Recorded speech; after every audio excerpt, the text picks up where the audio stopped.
జై శ్రీరామ్. అయోధ్య 500 ఏళ్ల హిందువుల కళ నెరవేరినందుకు మనం చాలా సంతోషిస్తున్నాం. ప్రతి ఒక్క భారతీయుడి కళ మనకు నెరవేరింది. ఈ అద్భుత ఘట్టం కోసం ప్రపంచవ్యాప్తంగా ఉన్న కోట్లాది మంది హిందువులు ఎదురు చూశారు. అయోధ్య రామ మందిర నిర్మాణం కోసం వందల ఏళ్ల నుంచి ఎన్నో పోరాటాలు జరిగాయి. అయితే అయోధ్యలో బాబ్రీ మసీద్ నిర్మాణం నుంచి కూల్చివేత, ఆ తర్వాత రామ మందిర నిర్మాణం పూర్తయ్యే వరకు అసలు ఏం జరిగింది అనేది ఈ వీడియోలో తెలుసుకుందాం. వీడియో చాలా ఇంట్రెస్టింగ్ ఉండబోతుంది. వీడియోని ఎక్కడా స్కిప్ చేయకుండా వీడియో మొత్తం చూడండి. కోట్లాది మంది భారతీయుల కళ అయిన అయోధ్య రామ మందిర నిర్మాణం పూర్తి చేసుకుంది. ప్రాణ ప్రతిష్ఠ కూడా జరిగింది. ఈ నేపథ్యంలో అయోధ్య ఆలయాన్ని సర్వాంగ సుందరంగా ముస్తాబు చేశారు. అయితే 1928లో ప్రారంభమైన అయోధ్య రామ మందిర వివాదం 2019లో సుప్రీంకోర్టు తీర్పుతో ముగిసింది. ఈ క్రమంలో అసలు 1928లో వివాదం ఎలా మొదలైంది, అప్పటి నుంచి ఎలా ముందుకు సాగింది, అసలు అప్పటి నుంచి ఎలా వివాదం సాగింది. దేశంలో అన్ని రామ మందిరాలతో పోలిస్తే అయోధ్య రామాలయం చాలా ప్రత్యేకం.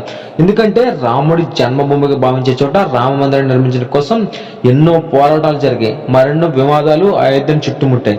రామ మందిర ప్రారంభోత్సవం నేపథ్యంలో అయోధ్య వివాదం గురించి ఓసారి మనం తెలుసుకోవడం. మొఘలుల పరిపాలన కాలంలో 1928లో అయోధ్యలో బాబ్రీ మసీద్ నిర్మాణానికి అప్పటి చక్రవర్తి అయిన బాబర్ పాలనలో కమాండర్గా ఉన్న మీర్ బకీ ఆదేశాలు జారీ చేశారు. అయితే బాబ్రీ మసీద్ నిర్మించిన చోటే శ్రీరాముడి జన్మస్థలం చెప్తూ ఉంటారు. అయితే 1843 నుంచి 1949 వరకు మసీద్ చుట్టూ అనేక వివాదాలు నెలకొన్నాయి. మతపరంగా కూడా ఎన్నో ఘర్షణలు కూడా చోటు చేసుకున్నాయి. 1853 సంవత్సరం 1859 సంవత్సరంలో ఘర్షణలు తారస్థాయికి చేరాయి. దీంతో అప్పుడు ఉన్న బ్రిటిష్ ప్రభుత్వం అయోధ్యలో ఉన్న వివాదాస్పద భూమి చుట్టూ కంచెలు ఏర్పాటు చేసింది. మసీదు లోపలి భాగంలో ముస్లింలు, బయటి భాగంలో హిందువులు ప్రార్థన చేసేందుకు అనుమతులు ఇచ్చింది. ఇక భారతదేశానికి స్వాతంత్రం తర్వాత 1949 సెప్టెంబర్ 23వ తేదీన అయోధ్య వివాదం మరోసారి తారస్థాయికి చేరింది. మసీదు లోపల శ్రీరాముడి విగ్రహాలను గుర్తించినట్లు హిందువులు చెప్పడం జరిగింది. అప్పుడులో సంచలనంగా మారింది. శ్రీరాముడు సాక్షాత్కరించడాన్ని హిందువులు ప్రచారం చేశారు. అప్పుడు మత ఘర్షణలు జరుగుతాయేమోని భావంతో మసీదు లోపల నుంచి విగ్రహాలను తొలగించాలని అప్పటి ఉత్తరప్రదేశ్ ప్రభుత్వం ఆదేశాలు జారింది. మతపరమైన మనోభావాలు దెబ్బతింటే ఏర్పడే హింసను నియంత్రించడం కష్టమంటూ రాముడి విగ్రహాలను మసీదు లోపల నుంచి తీలేమని అప్పటి జిల్లా మేజిస్ట్రేట్ కేకే నాయర్ చెప్పారు. ఇక 1950లో ఫరీదాబాద్ సివిల్ కోర్టులో 2 పిటిషన్లు దాఖలయ్యాయి. వివాదాస్పద భూమిలో శ్రీరాముడు పూజలు చేసేందుకు అనుమతి ఇవ్వాలని ఆయా వ్యాజ్యాల్లో పిటిషన్లు పేర్కొన్నారు. 1961లో మసీదులోని విగ్రహాలను తొలగించి వివాదాస్పద భూమిని తమకు అప్పగించాలని కోరుతూ ఉత్తరప్రదేశ్ సున్నీ వక్ఫ్ బోర్డు కోర్టులో పిటిషన్ దాఖలు చేసింది. 1986లో ఉమేష్ చంద్ర పాండే వేసిన పిటిషన్ ఆధారంగా వివాదాస్పద భూమికి ఉన్న తాళాలను తీసేసి హిందువులు ప్రార్థన చేసుకోవచ్చని తెలిపారు. ఫిబ్రవరి 1వ తేదీన ఫరీదాబాద్ జిల్లా జడ్జి కేఎం పాండే అనుమతులు ఇచ్చారు.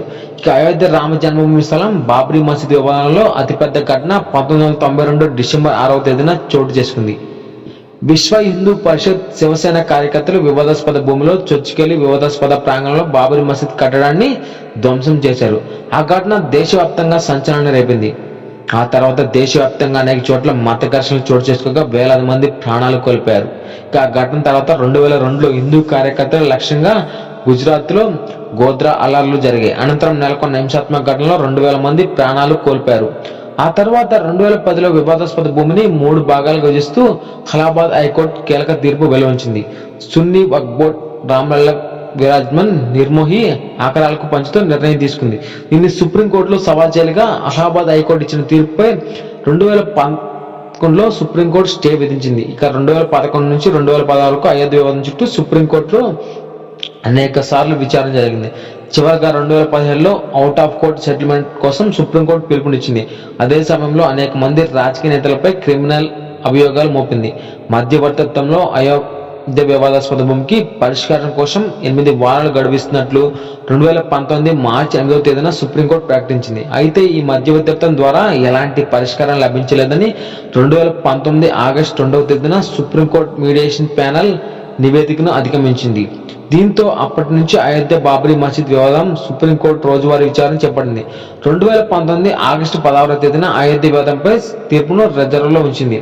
2019 నవంబర్ 9వ తేదీన 5 సభ్యులతో కూడిన సుప్రీంకోర్టు ధర్మాసనం అయోధ్య వివాదాస్పద భూమిపై చారిత్రక తీర్పును వెలువరించింది. 2.77 ఎకరాల వివాదాస్పద భూమిని రామ మందిర నిర్మాణం కోసం అప్పగిస్తూ సంచలన తీర్పు ఇచ్చింది. మరో 5 ఎకరాలను మసీద్ నిర్మాణానికి కేటాయించింది. ఆ తీర్పుతో దేశవ్యాప్తంగా హిందువులు సంబరాలు చేసుకున్నారు. 2020 మార్చి 25న 28 ఏళ్ల పాటు టెంట్లో ఉన్న రామ్ లల్లా విగ్రహాన్ని పైబర్ టెంపుల్లోకి తరలించారు. 2020 ఆగస్టు 5వ తేదీన అయోధ్యలో రామ మందిర నిర్మాణానికి ప్రధానమంత్రి నరేంద్ర మోదీ గారు శంకుస్థాపన చేశారు. 2024 జనవరి నాటికి రామ మందిరం అయితే మనకు పూర్తయిపోయింది. వేలాది మందికి పత్రిక ఆహ్వానాలు అయితే అయింది. ఈ క్రమంలో జనవరి 22వ తేదీన అయోధ్యలో అంగరంగ వైభవంగా శ్రీరాముని మందిర ప్రారంభోత్సవం అయితే జరిగింది. ఈ వీడియో అంతే ఫ్రెండ్స్. ఈ వీడియో మీకు నచ్చినట్టయితే లైక్ చేయండి, షేర్ చేయండి, సబ్స్క్రైబ్ చేయండి. అందరూ కామెంట్ సెక్షన్లో జై శ్రీరామ్ అని కామెంట్ అయితే చేయండి. Thanks for watching.